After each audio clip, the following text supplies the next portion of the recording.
I mean, come on, POTUS Melly and VP Cyrus working together for the betterment of our nation.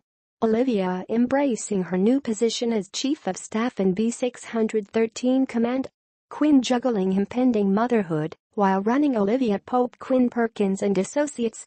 I can already tell that Scandal's final season is going to feel like one long what if episode, and I'm not mad about it at all. Let's begin with the people running our country, shall we? Melly's main focus at the moment is passing an education bill in memory of Luna Vargas. Reminder, the world thinks Luna died of a naturally occurring heart attack, which she and her team are working to achieve by any means necessary. Olivia, for example, resorted to an envelope stuffed with blackmail to win over one senator's vote. You can take the woman out of Oprah, but you can't take Oprah out of the woman. Speaking of Olivia's old stomping grounds, the firm finally took on one of its first clients since its founder's departure, the concerned daughter of a religious studies professor with whom she lost contact after he went overseas for a symposium. Yada yada, it turned out her father was actually one of the CIA's most valuable undercover assets, and just like that, it became everyone's problem. Jake's immediate solution was for Olivia to use B613's assets to kill the guy before he had a chance to crack under torture, a decision Liv wasn't exactly ready to co-sign. So he went behind her back, getting Melly on board with Operation Kill the Good Guy. Olivia's counterplan, ironically, was way darker.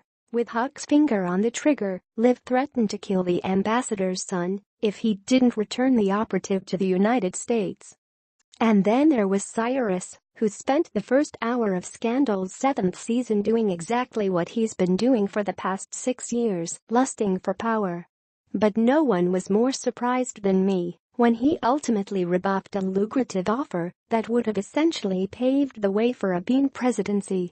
Seriously, this man, the same guy who ordered his own husband's assassination back in the day, actually declared, out loud, that the good of the country is to be valued over the good of his own party.